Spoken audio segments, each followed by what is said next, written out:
Hello,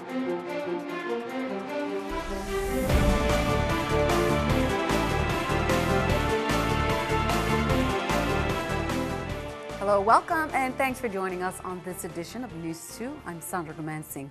The Government House hosted an on-the-record conference call with the administration's financial team to provide an update on the financial health of the territory at the conclusion of the first quarter of fiscal year 2014. News 2's Shanika Robinson has that story. An on-the-record conference call with the administration's financial team took place today to provide an update on the financial health of the territory. On Tuesday, January 14th, representatives from the Office of the Governor met to review the 2013 fiscal year end figures and review the FY 2014 first quarter performance. For the first quarter of fiscal year 14, total taxes and other revenues collected were $107.7 million. 11% or $13.8 million less than was collected for the same period in the prior fiscal year. As a result, the government of the Virgin Islands experienced an operating deficit of $95.6 million. According to Gottlieb, the operating deficit in the first quarter was reduced to $50.6 million after the application of $20 million from the cash flow line of credit and $25 million from 2013 bond proceeds. While estimated projections for the month of January indicate that the government's cash flow will improve slightly as a result of the receipt of $45 million, projections to the end of the fiscal year are suggesting that we will experience an operating deficit of approximately $70.5 million for fiscal year 2014. The ongoing structural deficit is continuously evaluated, and the legislature is responsible for determining action plans on both revenue tax collections on the expenditure side.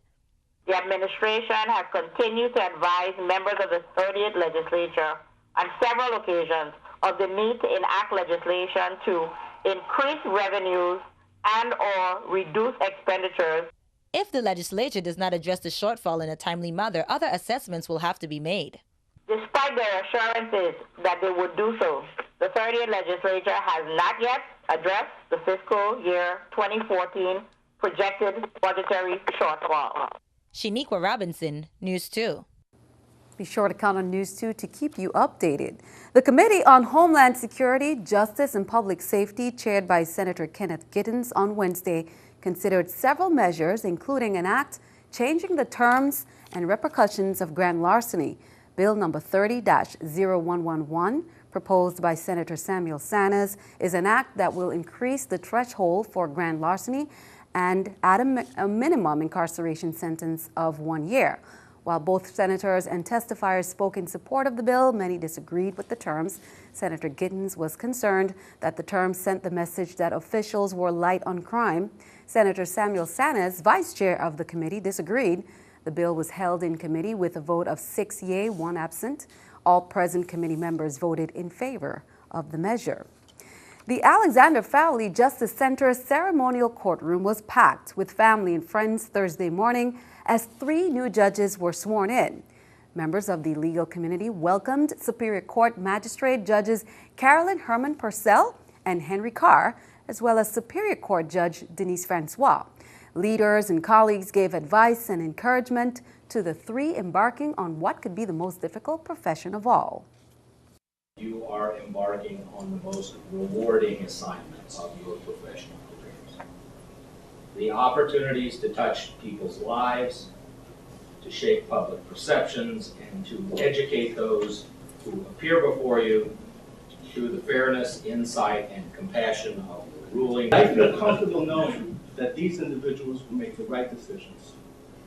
From the boards and commissions that we appoint and we approve, my selection of these judges, by extension, their determination of the magistrates, was probably a decision that took me a while to get to, but one that I'm extremely proud of.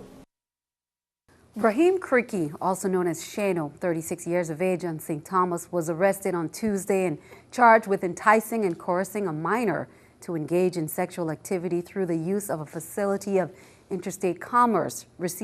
The message was received from United States Attorney Ronald Sharp. Kriki appeared in district court before U.S. Magistrate Judge Ruth Miller on Wednesday and was ordered held without bail pending trial. According to the criminal complaint filed in district court, Creaky first contacted the minor when she was 15 years old and told her that he had a sexually explicit video of her and that he would post it on Facebook unless the minor had sex with him. The criminal complaint further states that in December 2013, the minor began receiving text messages from Creaky in which he reiterated the threat to release the video if the minor did not have sex with him. The criminal complaint also alleges that the minor begged Creaky not to release the video, but later complied with Creaky's demands and was then sexually assaulted by Creaky. During the sexual assault, Creaky took a picture of the minor, which he used to further extort the minor by threatening to post it on Facebook.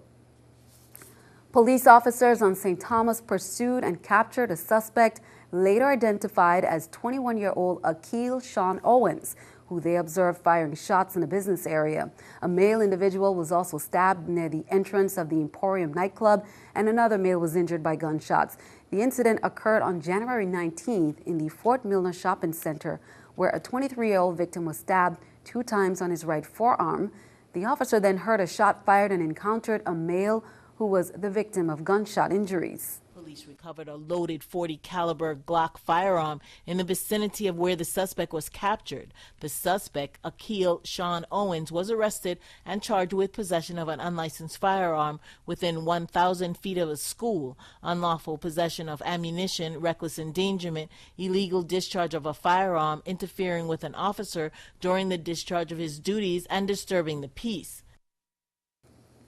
A ribbon-cutting event to inaugurate the facilities that will serve as the new operating location for the Coast Guard Resident Inspection Office and Boat Forces is scheduled in Christiansted, St. Croix, and it's scheduled for tomorrow. Donna Christensen, U.S. Virgin Islands Delegate to Congress, will be on hand, as well as Coast Guard officials at the Coast Guard Resident Inspection Office and Coast Guard Boat Forces on St. Croix. Be sure to tune in to News 2 on Friday for highlights from that event.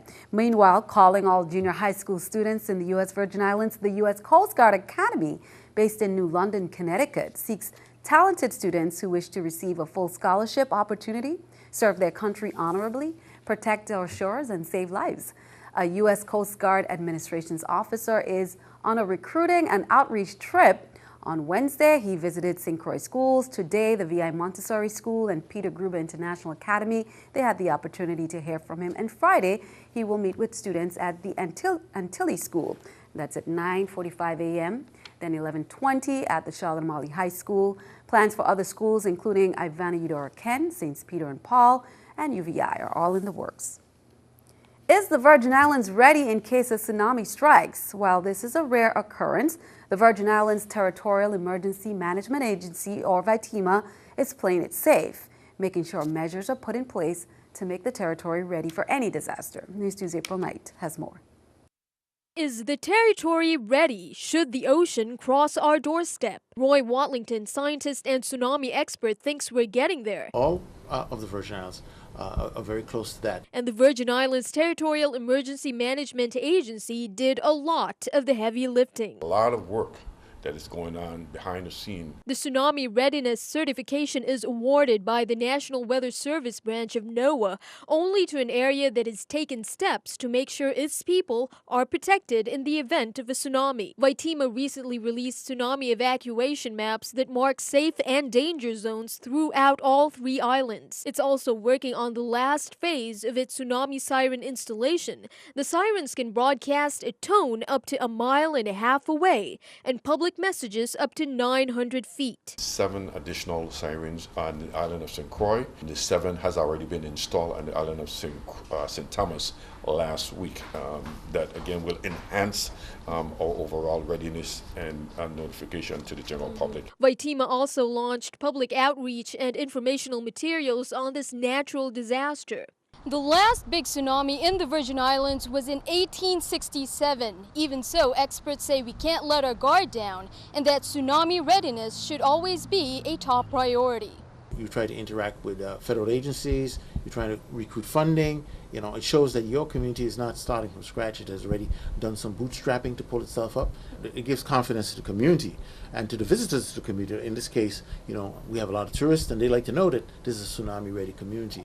April Knight for News 2. And for more information on tsunami readiness, you can visit VITEMA's website at www.vitema.gov. You can also call 774-2244 on St. Thomas, 773-2244 on St. Croix, and 776-2244 on St. John. Well, turning our attention overseas, an advisory panel says the government should end its bulk collection of Americans' telephone records. A task force examining NSA surveillance issued a sharply divided report today with serious concerns about the program. Danielle Nottingham reports from Washington. An independent watchdog group is calling on President Obama to stop the collection of Americans' phone and internet data, saying it's ineffective and illegal. We simply disagree with the board's analysis on the legality of the program. The Privacy and Civil Liberties Oversight Board says the National Security Agency's bulk collection of data raises serious threats to privacy and civil liberties. The panel is calling on the NSA to eliminate all existing phone records. 2 of its 5 members sharply disagree with the report's conclusions. The panel concluded the program only has limited value, but some members of Congress and the Obama administration insist it's a useful tool in fighting terrorism. Security expert Meg King of the Wilson Center says the program is essential. Just because these programs haven't yet prevented a terrorist attack doesn't mean that if carefully run in the future with a lot of oversight from Congress, these programs won't be useful. Last week, President Obama defended the program, but outlined changes he hopes will restore the public trust, including getting the government out of the data storage business. Danielle Nottingham, CBS News, Washington. Meanwhile, keeping our eye on the economy, the markets opened down after investors got a look at some more fourth quarter earnings report before the opening bell. And as we reported, some Target employees are losing their jobs. The company says it is laying off 475 workers and leaving another 700 positions unfilled. However, the weekly unemployment report shows steady job gains. The number of Americans seeking benefits went up 1,000 last week. This is the New York Stock Exchange with our stock market watch. The Dow, Nasdaq, S&P all down. Dow 175, Nasdaq 24, S&P 16. Coming up on News 2, they are known as the Virgin Islands' finest musicians. A fundraising banquet and benefit concert is in store. Many honorees will be recognized, including Dion Parson and his band members. We'll tell you who else. That's coming up.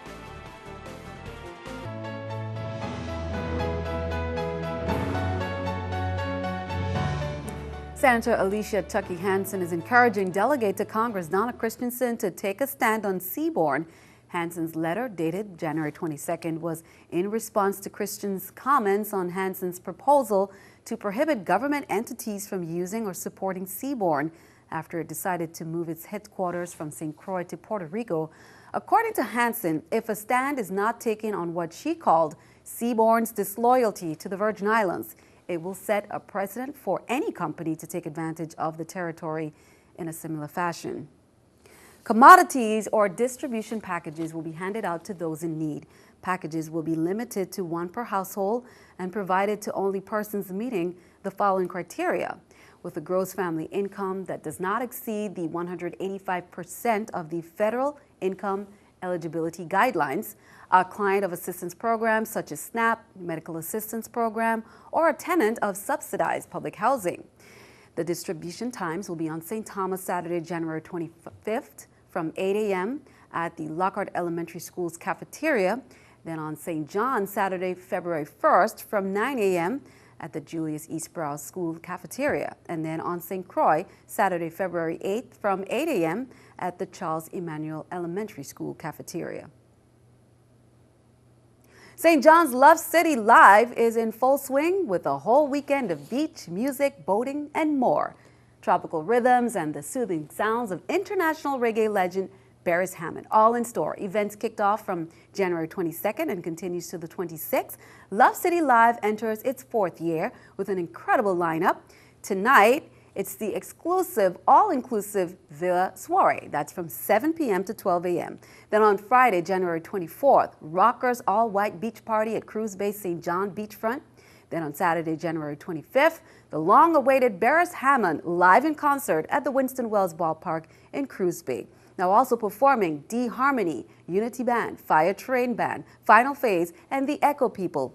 Gates open at 4:30. Live performances begin at 5:30. And then on Sunday, January 26th, the ultimate powerboat party. It's the wind down beach party of the Love City Live weekend. All boats sail to Sandy Spit, then White Bay, Yost Van Dyke, British Virgin Islands. And again, we are proud to be a sponsor this year. The deadline is approaching for students who want to take advantage of several scholarships being offered through the Congressional Black Caucus Foundation. One of these is the General Mills Health Scholarship. That's for students who plan to pursue degrees in the field of medicine, engineering, technology, nutrition, or other health-related studies. The deadline to apply is February 28th. The CBC's foundation also has a summer internship and a number of fellowships available. The deadline to apply for the 2014 Summer Congressional Internship is February 21st. There are 3 upcoming fellowships with a deadline of March 14th. For help or questions, you can email them at scholarships@cbcfinc.org, or you can call them at 202-263-2800. Dion Parson and the 21st Century Band are conducting student workshops this week in conjunction with the Virgin Islands' finest fundraising banquet and benefit concert. The honorees include Dion Parson and his band members, most of who hail from the Virgin Islands. Other honorees are Stanley Jacobs, Georgia Francis, Ira, Dr. Sax Myers, Olaf Bronco Hendricks, Commander Nilsa Jackson, Brigadier General Timothy Lake, and the late John Lucian. Senate President Sean Michael Malone said Senator Clifford Graham helped to organize the banquet. Along with him, the fundraiser that's scheduled for 7 p.m. on Saturday, January 25th at the Sugar Bay Hotel. There will also be a benefit concert at 5:30 on January 26th at the Reichel. Are you fascinated by antiques? Well, the St. Thomas Synagogue's 15th annual Antiques, Art, and Collectibles auction is already set for Sunday, February 9th, so mark it on your calendar at 10 a.m. at the Antilles School MCM Center. Doors open at 10 a.m. For the flea market sale tables, a preview of the 40 live auction items, and the start of bidding on about 300 new and vintage items in the silent auction. Off-island shipping or on-island delivery can be arranged at the auction. Proxy bidding is available by calling the synagogue, and the number there is 774-4312. Proceeds from the auction help maintain the congregation's 179-year-old synagogue building. Be sure to stick around. Your News 2 AccuWeather forecast is coming up next.